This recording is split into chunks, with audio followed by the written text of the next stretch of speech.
E eu quero perguntar uma coisa para você. Você já errou? Você já errou alguma vez na vida? Sim ou não? É fácil, né? É fácil perguntar assim, mas você consegue identificar onde você errou? Sim. A gente tem dificuldade, né, em lidar com o erro. Obrigado, irmã. A gente tem muita dificuldade em lidar com o erro. A gente tem dificuldade em lidar com o erro dos outros, né, quando alguém erra com a gente. Mas, às vezes, a gente tem dificuldade em lidar com o nosso próprio erro. E talvez, quando a gente tem dificuldade de lidar com o nosso próprio erro, talvez isso faça mais mal a gente do que até lidar com o erro do outro. Sabe por quê? Porque, às vezes,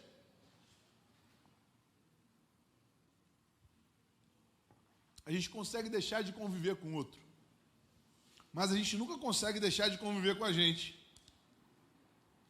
Então, lidar com o erro é difícil, né?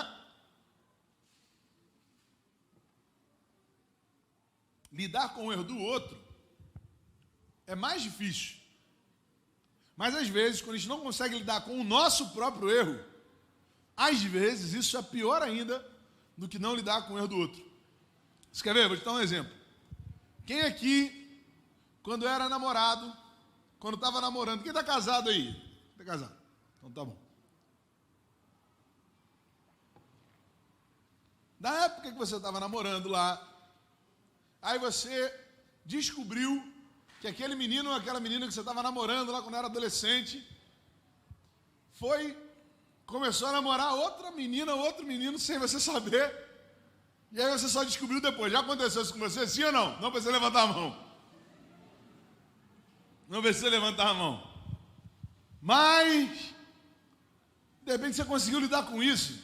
Terminou aquele namoro, partiu para outro, casou com outra pessoa, você olha para trás e fala assim, gente, eu não acredito que eu chorei por causa daquela pessoa. Né? Já aconteceu com você? Se aconteceu, só fala misericórdia, só para saber. Mas às vezes isso acontece com a gente. Porque às vezes a gente fala de alguém que fez com a gente, né? Mas às vezes a gente já fez alguma coisa parecida dessa com alguém. E às vezes a gente não se perdoou por causa disso. Eu já até falei aqui algumas semanas atrás. Ser decepcionado é muito ruim. Ser decepcionado por alguém que a gente ama é muito ruim, irmão. Mas decepcionar alguém que a gente ama é pior ainda. Eu não sei se você já viveu essa experiência de decepcionar alguém que você ama. É pior do que ser decepcionado por alguém que você ama. Errar, então, é comum. Existe uma frase, né? Que errar é humano, né? Talvez essa frase não se aplique muito bem. Talvez essa frase não seja uma verdade absoluta, sabe? Porque a única pessoa que foi 100% humano, ele nunca errou. Ser humano é ser como Jesus, irmão. Jesus é o humano como o humano tem que ser. Então errar não é humano. Errar é fruto da nossa natureza que já caiu. Mas ser humano é ser como Deus quer que a gente seja. É ser como Jesus era. No entanto, a Bíblia fala lá em 1 João, capítulo 1, verso 8, que se a gente afirma que a gente não tem pecado, enganamos a nós mesmos e não vivemos na verdade. Por isso, todos nós aqui erramos, porque não somos ainda como Jesus. Ainda, amém? Nunca seremos Deus, mas um dia chegaremos à estatura de varão perfeito. E aí a nossa humanidade será plena, capaz até de não errar. Capaz até de não errar. E a Bíblia nos ensina de várias maneiras sobre o dia a dia, sobre como a gente trata as pessoas. A Bíblia nos ensina através dos seus provérbios, a Bíblia nos ensina através das parábolas de Jesus. A Bíblia nos ensina de várias formas, e uma das formas que a Bíblia tem de nos ensinar é através do exemplo de outras pessoas. Por exemplo, quando você ouve a história de Abraão, você aprende com o pai da fé. Quando você ouve a história de Davi, você aprende com aquele rei que foi destaque no seu tempo, na sua nação. Mas aqui eu queria aprender com você sobre a história de uma mulher que foi pega em adultério. E todos a acusaram de que ela havia pecado. Todos a acusaram de que ela havia errado. E eu queria pensar junto com você, porque talvez você e eu, assim como ela, também tenhamos errado no decorrer da nossa vida. Pode não ter sido adultério, pode não ter sido da mesma maneira que aquela mulher errou, mas nós erramos. E eu quero pensar com você, talvez feridas que estejam em nosso coração, que nos impeçam de fazer aquilo que precisa ser feito, porque é mais difícil lidar com o nosso próprio erro do que com o erro do outro. Então abra, por favor, sua Bíblia, no Evangelho de João, capítulo 8. A gente vai ler dos versos 3 até o 11. João, capítulo 8, de versos 3 a 11.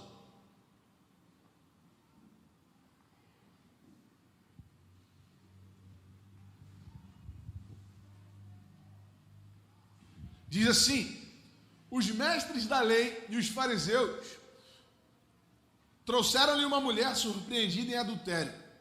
Fizeram-na ficar em pé diante de todos e disseram a Jesus: mestre, esta mulher foi surpreendida em ato de adultério. Na lei, Moisés nos ordena apedrejar tais mulheres. E o Senhor que diz? Eles estavam usando essa pergunta como armadilha, a fim de terem uma base para acusá-lo. Mas Jesus inclinou-se e começou a escrever no chão com o dedo. Visto que continuavam a interrogá-lo, ele se levantou e lhes disse: se algum de vocês estiver sem pecado, seja o primeiro a atirar pedra nela. Inclinou-se novamente e continuou escrevendo no chão. Os que ouviram foram saídos, um de cada vez, começando com os mais velhos. Jesus ficou só, com a mulher em pé diante dele. Então Jesus pôs-se em pé e perguntou-lhe: mulher, onde estão eles? Ninguém a condenou? Ninguém, Senhor. Repara isso, irmão. Olha o que a mulher fala. A mulher chama Jesus de Senhor. Disse ela, declarou Jesus: eu também não a condeno. Agora vá e abandone sua vida de pecado. Muito famoso, vá e não peques mais. Hoje, inclusive, a gente cantou essa canção lá no sepultamento do Micael. Eu cantaria, mas não lembro dela direito, então a gente vai cantar uma outra no final. Era a recomendação da lei, irmão, que o casal pego em adultério fosse apedrejado. Repara que essa mulher, ou melhor, aqueles fariseus, não levaram o homem, só levaram a mulher. E você conhece alguém que consegue adulterar sozinho? Você conhece alguém que consegue adulterar sem ter ninguém junto? Olha o que a Bíblia fala em Deuteronômio, que é o texto que esses fariseus estão evocando. Fala assim, ó: se um homem for surpreendido deitado com a mulher de outro, os dois terão que morrer, o homem e a mulher com quem se deitou. Eliminem o mal do meio de Israel. Então, olha o que os fariseus estão falando. Eles estão falando assim, ó: uma mulher que foi pega em ato de adultério deve ser condenada à morte. Mas não é isso que a lei está falando. A lei está falando: se um casal for pego em adultério, os dois serão condenados à morte. Eu sei que é meio pesado, né, irmão? É até estranho a gente pensar que a Bíblia está falando isso. Mas a gente precisa entender que o período da lei, o período do Êxodo ali, era um período onde a revelação de Deus não era a mesma que a gente tem hoje, né? Deus falava de uma maneira nesse período que era como a gente falasse com uma criança. Vamos botar Eva, né? Eva vai lá e vai tentar botar o dedo aqui na tomada. O que você vai falar para essa criança? Você vai falar: não mexe. Às vezes você vai precisar até dar um tapa nela. Por quê? Porque senão ela vai tomar um choque. Agora, imagina se você chegasse para uma criança e falasse assim, ó: não bota o dedo aí, porque se você puser o dedo aí, você vai ser um condutor de energia, e aí se você estiver sem nenhum isolante, será que se fala assim, você vai conduzir a energia, porque você tem água e tal, e aí os eletrodos mesmo? Nem lembro mais. vão passar pelo teu corpo e você vai ser eletrocutado. O que a criança vai falar? Nossa, cara, deixa eu botar o dedo na tomada de novo. Elétron? Elétron, isso mesmo. Dava eletrodo, tá vendo? Os elétrons.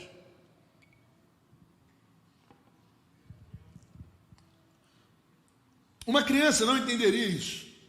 Da mesma forma que algumas coisas na lei são faladas sem que Deus dê explicação para ninguém. Como um pai que bate no filho para que ele não tome um choque, para que ele não se envolva com pessoas erradas. A lei era assim. Então esse povo estava evocando a lei, só que eles estavam falando pela metade, porque a gente faz isso com a Bíblia, não é? A gente só fala aquilo que interessa para a gente. Eles falaram, ó, a mulher tem que ser apedrejada. Não, não é a mulher, é o casal tem que ser apedrejado, porque ninguém adultera sozinho. Ninguém adultera sozinho. Aqueles homens queriam confrontar a sabedoria de Jesus. E aí talvez você aqui hoje tenha errado.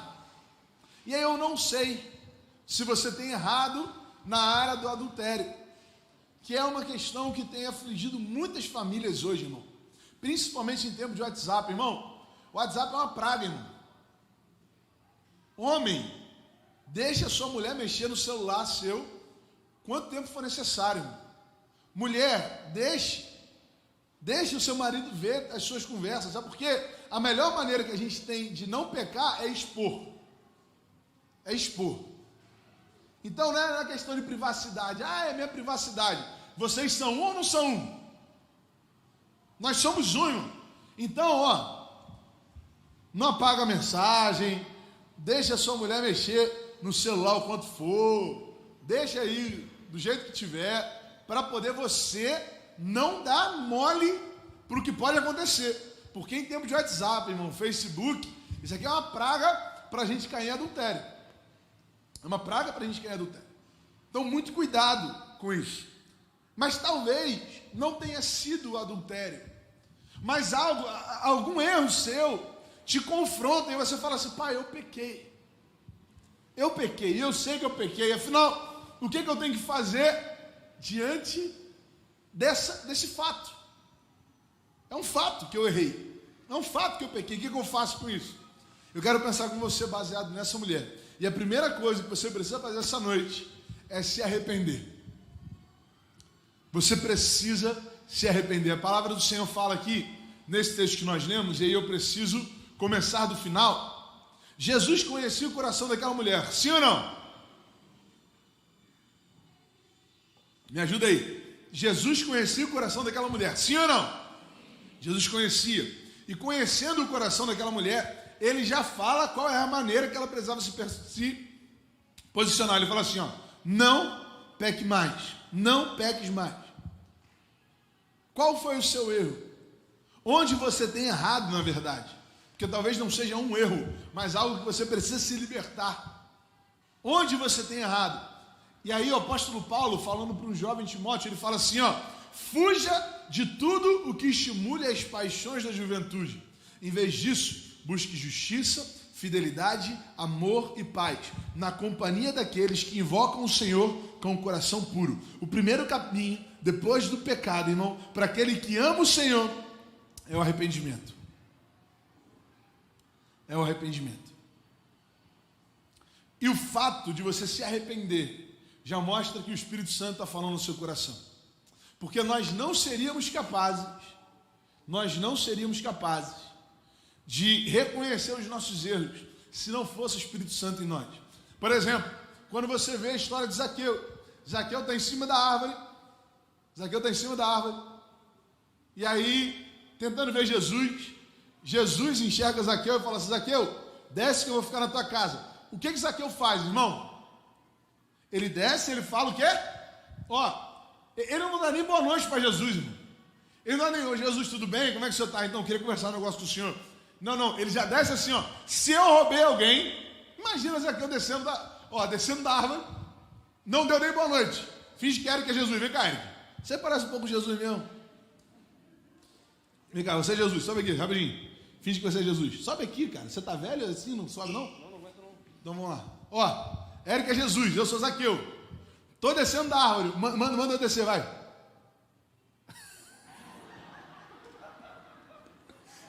Esse moleque sempre foi um bom ator, cara. Não, mas... Desce daí, Zaqueu. E aí, ó, eu sou Zaqueu, irmão. Eu desci, eu não dou nem bom noite. Olha só, já chega botando dentro da cara de Jesus. Olha só, presta atenção. Se eu errei, se eu roubei alguém, eu vou devolver. E de tudo eu vou dar o triplo para os pobres. Então, já fica de boa. O seu caminho. Pode sentar. Pô, cara, que isso, cara? O que tá acontecendo com você, mano? Camila tá te batendo em casa, cara? Ó, você tá precisando ir para um churrasco, isso sim. Que aí vai recompor essas vitaminas aí. Aí, irmão, olha só. Zaqueu participou de alguma classe de discipulado? Zaqueu falou assim, olha só, presta atenção. Frequenta essa classe de discipuladozinha aqui, só para você entender o que você não pode fazer. Foi isso? Zaqueu ouviu Jesus pregando, falando para ele devolver o que ele tinha, o que ele havia roubado? Não. Sabe o que aconteceu com Zaqueu? Ele se converteu. Quando ele se converteu, ele se arrependeu. Isso quem faz não é o pastor, irmão. É o Espírito Santo. Sabe qual foi um dos maiores erros da igreja até hoje? Tentar mudar a maneira como as pessoas agiam, sem mudar aquilo que elas pensavam. Tentar mudar o formato, sem mudar o coração. Às vezes a gente pensa assim, não, essa pessoa faz isso ou faz aquilo. Irmão, quem vai convencer a pessoa não sou eu. Quem vai convencer ela é o Espírito. Eu posso e serei aquele que vai caminhar junto com ela, para ela ter um bom exemplo para seguir, amém? Essa é a nossa missão, irmão. A pessoa olhar para mim e falar assim, poxa, o pastor devolveu o dinheiro, cara, do rapaz que pagou a conta errada, que deu a conta errada no restaurante. Poxa, o pastor trata assim, assim, assado. O irmão faz isso, faz aquilo. Durante muitos anos a gente errou pensando nas atitudes, sem pensar na essência, sem pensar que a mudança vem por dentro. Não vos conformeis com esse mundo, mas transformai-vos. Transformai-vos, se transformem enquanto pessoa, pela renovação do vosso entendimento, para que experimenteis qual seja boa, agradável e perfeita vontade de Deus. Aquela mulher, Jesus conhecia o coração dela. E Jesus falou assim, agora é hora de você não pecar mais, porque o Espírito Santo está no teu coração. João capítulo 3, verso 19 e 20 fala assim, e a condenação é essa, que a luz veio ao mundo e os homens amaram mais as trevas do que a luz, porque as suas obras eram más. Porque todo aquele que faz o mal odeia a luz e não vem para a luz, para que as suas obras não sejam reprovadas. Ou seja, irmão, olha o que Deus está falando para a gente. A gente só vai conseguir identificar os nossos erros através da luz. E é verdade, irmão. Imagina que você está num ambiente totalmente escuro. Imagina esse salão aqui, todo fechado. Teve uma vez que eu fui num acampamento assim, era muito escuro mesmo. Eu não conseguia ver nada. Eu abri o olho, parecia que eu estava de olho fechado, aqui me dava nervoso. Mas imagina um lugar desse, que você abrindo o olho, parece que seu olho está fechado. E tiver alguém, e você estiver todo sujo de lama, todo sujo. Você vai se incomodar em estar sujo? Você não vai se incomodar. Sabe por quê? Porque ninguém vai estar vendo, irmão. Mas quando você vem para a luz, a sua sujeira é denunciada. E aí você fala assim, rapaz, eu preciso tomar um banho. Eu preciso me ajeitar, porque senão eu não vou conseguir estar onde eu gostaria de estar. Isso é o que o Espírito Santo faz com a gente. Isso é o que o arrependimento gera em nosso coração. De que maneira você está vivendo, irmão? Essa não é uma mensagem abstrata, é uma mensagem prática. Quando o mestre diz, não peques mais, ele quer dizer, demonstre agora com atitude aquilo que está no seu coração. Porque o arrependimento, ele é demonstrado através dos frutos. O arrependimento é demonstrado através dos frutos. E não pode existir somente com palavras. Então a primeira coisa, se você errou, se você pecou, arrependa-se. Se você que está ouvindo a gente aí, irmão, é tempo de você se arrepender. Segundo, cuidado com as pessoas erradas. Do verso 3 ao 5 a gente vai ver isso. Porque nós somos influenciados por pessoas o tempo inteiro. Irmão, quando a gente erra, a gente precisa tomar cuidado com 3 tipos de pessoas. Primeiro, aqueles que vêm nos acusar. Porque tem gente que só está do nosso lado para acusar a gente. Para falar assim, tá vendo? Não era isso. Cara, você fez errado. Tem gente, mas não é você fez errado com amor. É você fez errado com condenação. Aqueles homens depois reconheceram que todos eles eram iguais àquela mulher.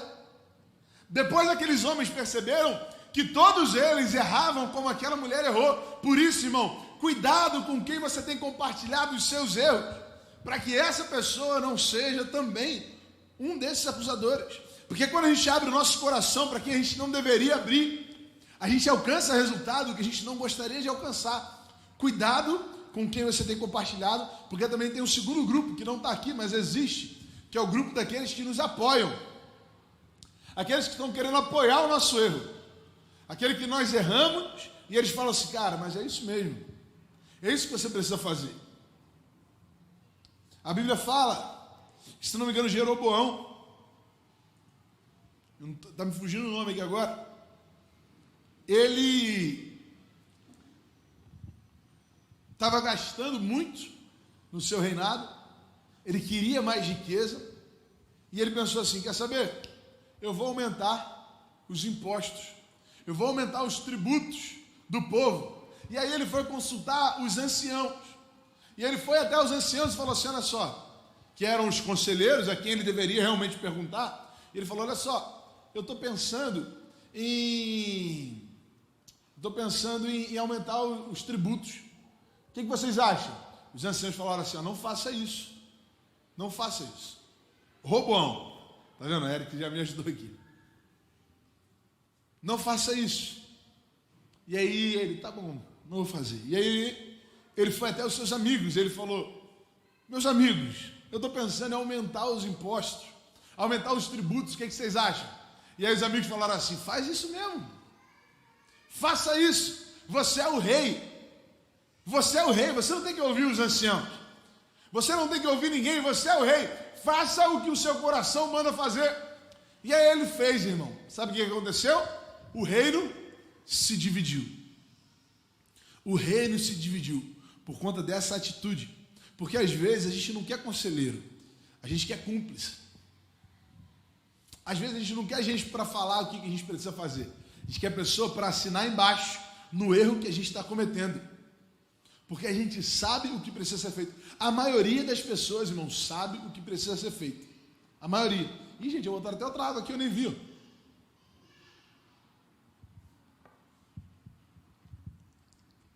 Eu costumo falar que assim, eu tenho... Quantos anos? 5 anos. 5 anos de ministério, de consagração. Fui consagrado em 2016, mas desde 2018 eu trabalho à frente da juventude. Lidando com aconselhamento, ouvindo as pessoas. E eu já reparei uma coisa, irmão. Quando alguém quer conversar com o pastor ou com quem quiser, eu vou, sento com a pessoa. Você já vai descobrir minha técnica, né? Quando você for falar comigo, né? Acho que eu não vou contar não, deixa pra lá.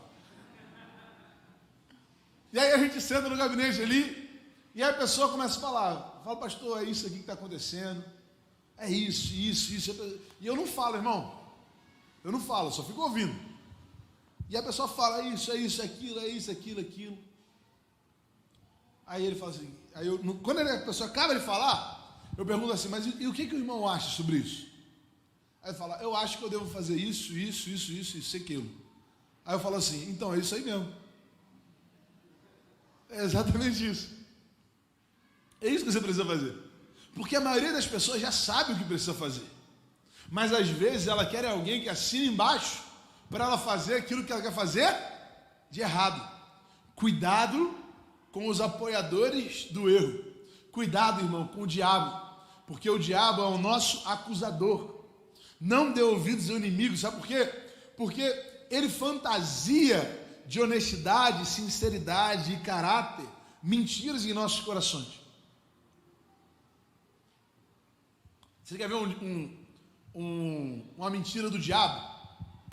É quando ele fala assim, ó, você não é digno de subir naquele púlpito ali e falar. Por quê? Porque você erra, cara. Irmão, se alguém que erra não for digno de subir nesse púlpito, eu preciso ser o primeiro a ser consumido pelo Espírito Santo aqui agora. Precisa cair um raio na minha cabeça aqui agora. Não é ser bom ou ruim que faz a gente apto para o púlpito. Não é ser bom ou ruim que faz a gente ser apto para o ministério, para liderar um pequeno grupo, por exemplo. Mês que vem a gente vai começar com os nossos pequenos grupos. E aí, quem está querendo participar aí? Dá uma glória a Deus aí, irmão. Não, está muito fraco, irmão. O pequeno grupo tem que estar no nosso coração. Vou falar de novo. Quem aqui quer participar de um pequeno grupo, dá uma glória a Deus aí. É isso aí. E aí você fala assim, poxa, eu estou com uma vontade de botar um pequeno grupo na minha casa, o que eu vou fazer? Se eu sou pecador. Então, irmão, eu não poderia ser pastor, vou largar aqui agora, vou embora. O diabo tenta fantasiar honestidade, tenta fantasiar sinceridade, como se isso fosse uma coisa que fosse totalmente alcançável pela gente. Irmão, nós somos pecadores e seremos pecadores justificados até o final dos nossos dias. Nós somos justificados. Justificado é alguém que estava errado, mas recebeu uma justificativa. Alguém que recebeu a misericórdia de outra pessoa. Então, irmão, não dê ouvido ao diabo, porque a palavra de Deus fala em Romanos capítulo 3, verso 23. Todos pecaram e destituídos estão. Então, irmão, viver o ministério é fruto de misericórdia, não de mérito. Jesus é aquele que apaga as nossas transgressões. É Ele que não se lembra mais dos nossos erros e pecados, segundo Isaías, capítulo 43, verso 25. Terceiro, primeira coisa que eu falei para você foi o seguinte: se você errou, se você está vivendo em pecado, errar não é humano. Errar é fruto da nossa natureza pecaminosa. Ser humano é ser igual a Jesus. Ele é o exemplo de humano.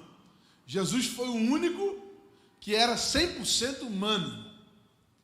100% humano. Deus fez o homem e o homem era bom.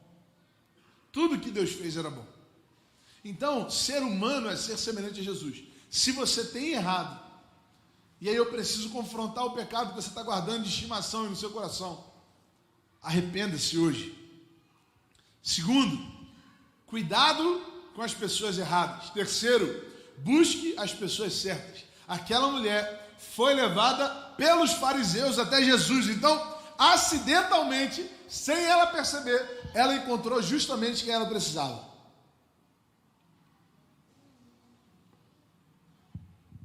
Ela encontrou alguém compassivo. E nós precisamos de pessoas compassivas à nossa volta. Você é alguém compassivo, irmão? Não precisa responder não, só analisa aí. Você é alguém compassivo? O apóstolo Paulo, escrevendo a Timóteo, ele fala assim: ao servo do Senhor não convém brigar. Olha só, tem um monte de gente querendo arrumar confusão no Facebook por aí, irmão. Não tem ninguém aqui não, né? Um monte de gente. Mas a Bíblia fala que a um servo do Senhor não convém brigar. Se está falando alguma coisa, não convém brigar.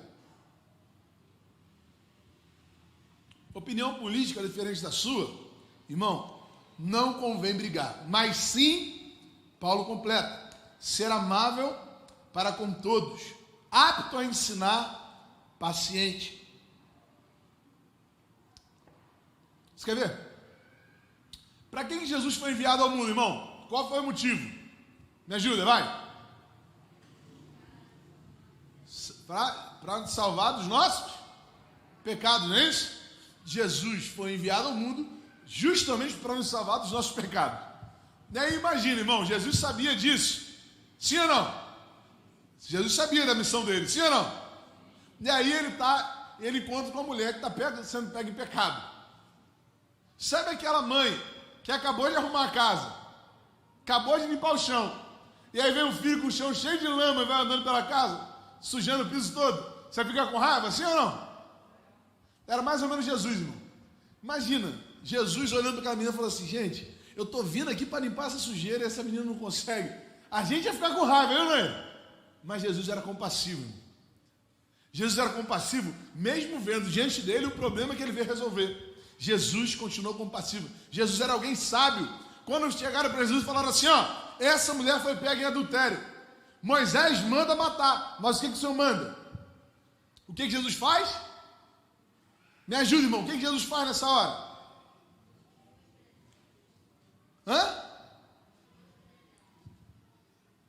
Sabe o que Jesus faz? Quando falam para ele assim: ó, essa mulher foi pega em adultério, o que a gente tem que fazer? Jesus se abaixa, começa a escrever. Eu fico imaginando a cara dos fariseus. Tipo assim, com a mulher aqui na mão, olhando para a cara dele. Esse cara não vai falar nada, não? Porque olha só, volta aí no texto. Olha só no texto. Ó. Olha só, ó.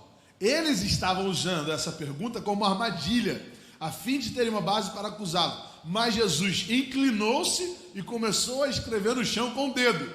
Aí olha os fariseus. Visto que continuavam a interrogá-lo, ele se levantou e lhes disse. Sabe qual foi a primeira atitude de Jesus, irmão? Ficar quieto. Tem gente que tem pressa para falar, irmão. A gente não tem que ter pressa para falar, irmão. Jesus não tinha pressa para responder nada. Perguntaram para ele o que ele fez, abaixou e começou a escrever. Ele não ia responder, ele estava quieto, mas os caras ficaram azucrinando ele, irmão. Ficaram: fala aí, irmão, fala. Eu imagino a cabeça de Jesus: rapaz, vocês querem que eu fale mesmo? Vocês têm certeza? Deixa eu escrevendo quieto aqui. E aí os discípulos, os fariseus: fala. Aí ele levanta. Quem não tem pecado, vai lá e atira.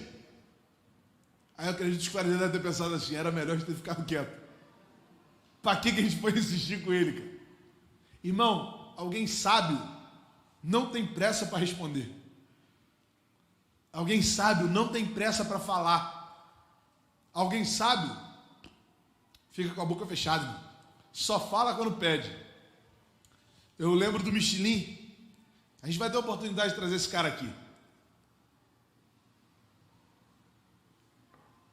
E o Michelin, uma vez pregando, ele estava falando sobre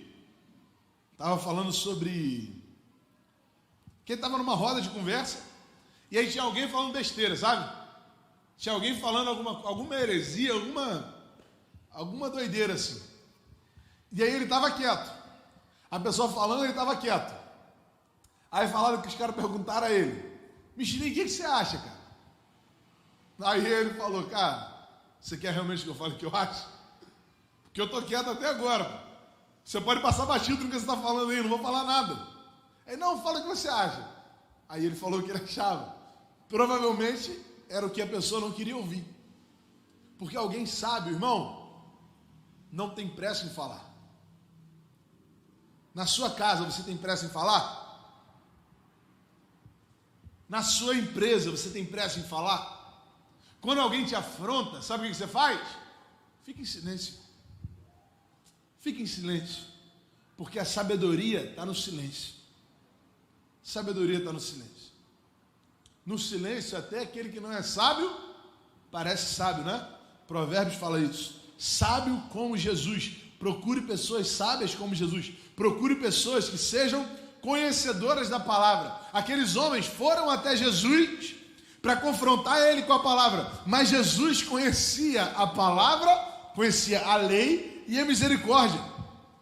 E por conhecer a palavra, foi capaz de dar uma resposta justa e amorosa para aquela mulher. 2 Timóteo, capítulo 2, verso 15, fala assim, procure apresentar-se a Deus aprovado como obreiro que não tem do que se envergonhar e que maneja bem a palavra da verdade. Se você nessa noite está escondendo algum pecado, e aí não importa, irmão, se você está em cima desse púlpito, não importa se você está trabalhando em algumas áreas da igreja, ou não importa se você é apenas um visitante aqui com a gente, e você é muito bem-vindo aqui. Não importa. O que eu quero falar para você é que você precisa se arrepender. Se arrepender. Tomar cuidado com quem está à sua volta. Procurar as pessoas certas. E por último, recomeçar. Recomeçar. Porque recomeçar é mais difícil do que começar. Chega um momento que você não pode deixar o que aconteceu na sua vida te parar. Você não pode. Aquela mulher ouviu de Jesus: onde estão os seus acusadores? Ninguém? Então, vai e não peques mais. É interessante, irmão, a gente pensar que às vezes Deus vai nos usar exatamente onde a gente errou. É interessante pensar que Deus vai nos levantar para ser exemplo exatamente onde a gente caiu. Vou te dar um exemplo. Pedro era um homem que amava Jesus, irmão. Sempre foi. E aí Pedro, quando estava diante de uma menina, na beira da fogueira, irmão, Jesus sendo crucificado, a Bíblia fala que Pedro nega Jesus. Ela fala com ele: olha, você não é um desses? Ele fica com medo e ele nega Jesus. Irmão, esse erro de Pedro fez com que o ministério dele quase desandasse. Esse erro de Pedro fez com que ele quase desistisse de tudo. Na verdade, ele desistiu. E aí Jesus vem, restaura o ministério de Pedro, fala assim: Pedro, se você me ama, apacenta as minhas ovelhas. Jesus restaura o ministério de Pedro. O tempo passa, Pedro prega, mais de 8.000 pessoas se convertem. E aí chega uma hora que Pedro está diante do Sinédrio, irmão. E aí o Sinédrio fala para ele assim: para de falar de Jesus. Sabe qual é a resposta de Pedro? Eu não posso deixar de falar de tudo aquilo que eu tenho visto e ouvido. O homem que teve medo diante de uma menina, teve coragem diante das maiores autoridades de Israel. Porque, irmão, a hora que você conseguir vencer o seu erro, Deus vai usar o lugar que você errou para encorajar outras pessoas, para motivar outras pessoas. É o diabo que te acusa, irmão. É o diabo que tenta te impedir de viver aquilo que Deus tem para você. Mas lembre-se de uma coisa: todos nós erramos. Todos nós pecamos. Essa é a oportunidade que você tem de se arrepender e se voltar para Deus. E onde você errou, vai ser o lugar que você vai ajudar outras pessoas a vencer também. Porque um homem que teve medo diante de uma menina, teve coragem diante das autoridades de Israel.